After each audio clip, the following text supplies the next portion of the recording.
Good morning అందరికీ. ఏం చేస్తున్నారు? అందరికీ హ్యాపీ మదర్స్ డే. ఈరోజైతే నేను ఈ వీడియోలో మీకు సమ్మర్ స్పెషల్ అయినటువంటి వడియాల గురించి అయితే ఇన్ఫర్మేషన్ ఇవ్వాలి అనుకుంటున్నాను. వడియాలనేవి చాలా రకరకాలుగా చేస్తాము. కాకపోతే ఏంటంటే నేను ఇవి మా ఇంటి దగ్గరలో చాలామంది చేసేవాళ్ళు. బట్ ఫస్ట్ టైం ట్రై చేస్తున్నాం ఇక్కడ నేను మా సిస్టర్ అయితే.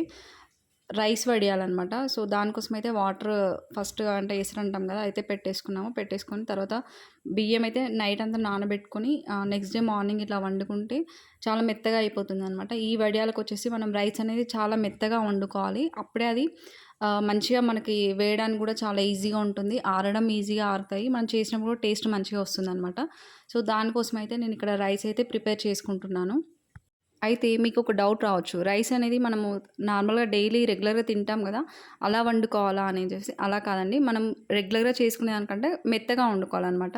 మెత్తగా చేసుకుంటేనే బావుంటుంది. సో, ఇక్కడైతే నేను ప్లెయిన్‌గా కాకుండా కొంచెం ఎసరు పెట్టినప్పుడే సాల్ట్ అయితే వేశాను ఆల్రెడీ. అది ఇక్కడ నేను యాడ్ చేయలేదు. మనకు అంటే మన ఇంటికి తగిన అంటే ఎవరెలా తింటారో మీకు ఐడియా ఉంటది కాబట్టి, సో, వాళ్ళ టేస్ట్ తగినట్టు సాల్ట్ అయితే యాడ్ చేసుకోవాలి. సాల్ట్ అనేది తక్కువ వేసుకోవడమే మంచిదండి. ఇంకా అవాయిడ్ చేసినా మంచిదే. సో, నేనైతే ఫ్లేవర్ కోసం ఇక్కడ కొంచెం జీరా గూడా యాడ్ చేశాను. నెక్స్ట్ అయితే కొంచెం వాము అంటాం గదా! అది గూడా యాడ్ చేయాలి అనుకుంటున్నాను. ఎందుకంటే ఇవి ఆయిల్‌లో వేస్తాం కాబట్టి, ఆయిల్‌లో వేసినప్పుడు ఆయిల్ ఫుడ్ తినేప్పుడు దాంట్లో మనము ఇలా వామనేది మిక్స్ చేసుకుంటే అది డైజెషన్‌కి ఇంప్రూవ్ చేస్తుందంట.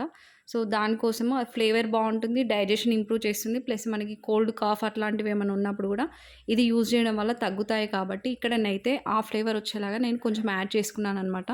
రైస్ అయితే ఎండింగ్‌కొచ్చిందండి. కాకపోతే కొంచెం మనం రెగ్యులర్ రైస్ లాగా అంటే అలా అనిపిచ్చింది నాకు. తర్వాత మళ్ళీ కొన్ని వాటర్ అయితే వేడి చేసి యాడ్ చేశాను. సో, ఇలా వండుతున్నప్పుడు ఏంటంటే డైరెక్ట్ మళ్ళీ కూల్ వాటర్ అయితే కలపొద్దు. సో, హాట్ వాటర్ కొంచెం వేడి చేసేది యాడ్ చేస్తే కొంచెం మళ్ళీ మెత్తగా అవుతుంది. ఇక్కడైతే నేను అన్నం వండుకొని చల్లార్చిన తర్వాత అయి ప్రిపేర్ అయితే చేస్తున్నాననమాట. వడియాలు నేను దీంతో వేస్తున్నాను. అప్పట్లో అయితే కవర్‌లో అట్లా వేసేదంట. బట్ ఏంటంటే ఇప్పుడు మనకి కొత్తది ఇవి వచ్చాయి కదండీ! ఈజీగా అయిపోతుంది దీంతో. మనం రైస్ అందులో పెట్టేసుకొని జస్ట్ పైన అలా దాన్ని తిప్పేస్తే మంచిగా మనకి వడియాలైతే ఈజీగా వస్తాయన్నమాట. సో, చూడండి ఇక్కడ నేను ఒక కాటన్ చున్నీలో ఇంట్లో వేస్తున్నాను. బయట వేయకుండా ఇంట్లో వేస్తున్నాను. ఎందుకంటే కొంచెం పైన డస్ట్ అంటే మనం ఊరికే ఎళ్లి చూడడం అట్లా ఉంటుంది కదా! సో, అది ఏం లేకుండా ఫస్ట్ నేను నార్మల్‌గా అయితే ఇలా బేసిక్ అవి ఎండేంత వరకు ఇట్లా ఇంట్లో వేసేసుకొని తర్వాత ప్లేట్లలో తీసుకొని బయటైతే పెట్టుకుంటున్నాననమాట.